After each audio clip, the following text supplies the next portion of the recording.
There are a lot of things that you need to know in Rust that the game just doesn't really tell you. That's why, to help you save a lot of time and avoid making lots of mistakes, I'm gonna share with you some of my tips and tricks that I wish I'd known when I first started playing Rust.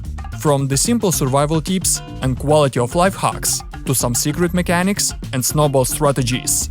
These tips should really help you feel more confident when playing this game and survive way longer than ever before. The first thing that you need to do when you open the game is to choose the settings that are right for your PC, so you get the best experience. I won't show you any specific settings, because you can watch this video on my channel, but I'll show you the best way to test them. Just press F1 to open the console, type here benchmark and press enter.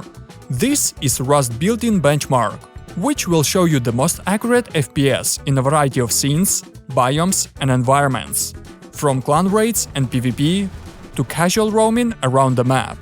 Thanks to this benchmark, you can find out your actual FPS under the most extreme conditions and at maximum load, something you wouldn't be able to do on a regular server.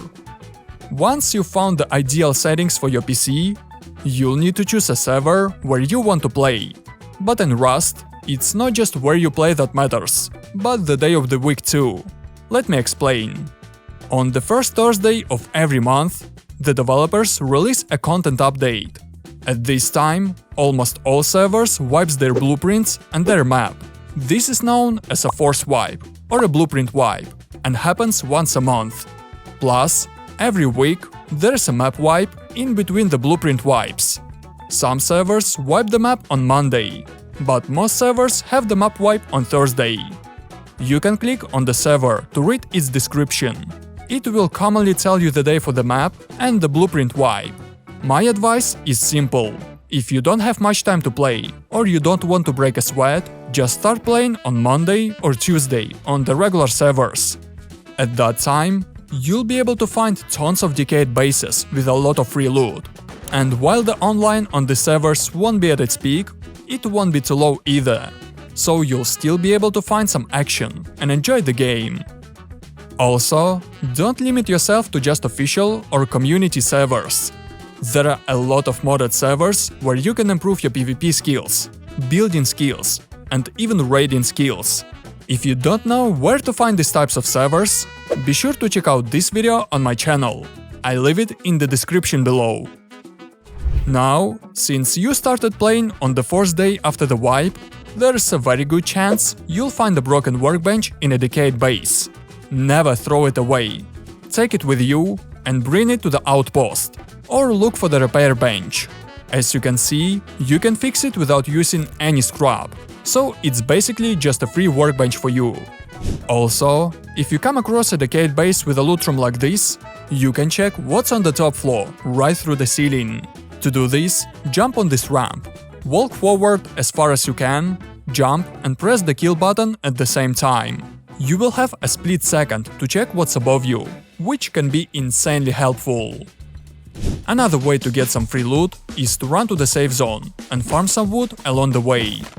Craft a building plan and look for sleeping bags around the safe zone. In most cases, there should be a hidden stash with some loot next to the sleeping bag, and to find it, just build foundations around the sleeping bag, if that's possible. If you're lucky and you come upon a hidden stash, it will pop up on its own. If you can't find any decayed bases around you, instead of farming wood to craft a spear, break a few barrels and go to the recycler. All you need is some metal and about 200 wood. Now you can craft 2 Iokas, which are way more powerful than any spear in the game. As soon as you have quite a decent amount of loot, immediately place a shelter or build a 1x1 base. It's way better to have a couple of bases around the map that you can use wherever you want, than just lose this loot to a random player or NPC. Plus, you can always set up your main base wherever you want and move your loot into it a bit later. Once you have built your main base, instead of the usual airlock, which is really easy to break with splash damage, you can build an unbreakable entrance using a ladder hatch. As you can see, you don't even need these doors, because this hatch is blocking the passage inside your base. And if you try to break it with explosive ammo, you will be very surprised, because it cannot be damaged. To build this airlock, instead of placing a second doorway like usual, place a half wall below and a doorway on top, and close the rest with walls and ceilings, and put 2 single doors in place. As soon as you find the ladder hatch, just build 2 half walls and a floor frame on top, and place a ladder hatch here. That's it, your new airlock is ready to use. And if you want to use a new ladder hatch, I wouldn't recommend it, because it's really broken. If you use a snap trap or ask your teammate to knock yourself down, you'll be able to crawl inside any base right through this ladder hatch, because there's no hitbox at its lower part. So this hatch is kinda useless.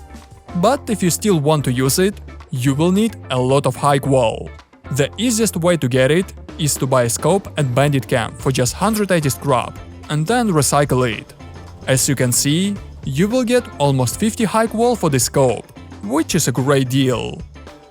If you've never held a rocket launcher in your hands and think it's something only clans can afford, I can surprise you, because you can get a rocket launcher with some rockets almost for free.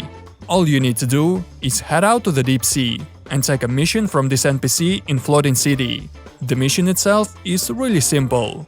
Just take out some patrolling scientists on boats, and you will get a rocket launcher with some high-velocity rockets. This item can be extremely helpful if someone decides to raid you, because you can easily defend your base with just a few rockets. Another feature that a lot of players don't know about is the secret horse mechanic. First of all, if you spam the shift key instead of holding it down, your horse can move a lot quicker without losing stamina.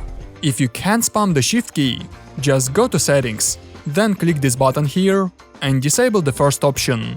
Second, I highly recommend building a separate base or adding an extension to your main base for the horses.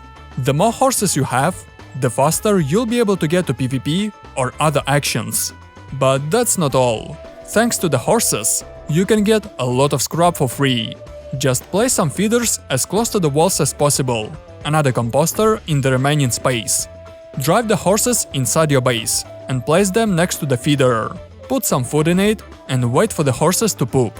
Next, collect the poop, throw it into the composter, wait a few minutes, and sell the fertilizer for scrap in the safe zone. This is an infinite scrap generator. And if you don't have any food, the cheapest and easiest way to get a bunch of food for your horses is to buy pickles in the safe zone. For just 2 scraps, you can get 6 pickles. But I don't recommend eating them yourself, because you can end up with poisoning.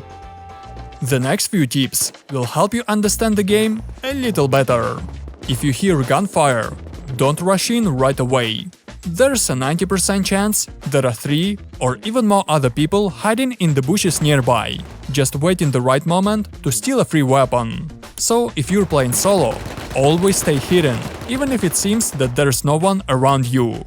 And if you want to move around without being noticed, instead of holding down Ctrl, you need to spam it and hold Shift at the same time. That way, you'll be able to move around a lot faster without making any noise, which can be insanely helpful in some situations. Also, you can use all sorts of stuff to jump higher than usual. For example, other players, bikes, horses, cars, or barricades. And if you practice a little, you'll even be able to jump higher on your own. To do this, first you need to select the correct distance, and then press the spacebar and shift at the same time. It will take some time to understand the mechanics behind this high jump, but as soon as you understand it, you will be unstoppable. And finally, if you just want to have some fun, you can change the language in your settings from English to Pirate English. This will change all the item names in the game, which will definitely make you laugh. If you have any tips you'd like to share with new players, please leave them in the comments below. Let's make things easier for our beginners. Also, if you want to support my channel, you can join the membership and become a real chat. So, if you have the opportunity, I'd appreciate your support. And if you want to learn even more about Rust, then today I'll show you the best concepts and ideas from the community for the future updates in Rust. which will definitely make the game way better. From the new events and maps to some crazy ideas and game balance changes.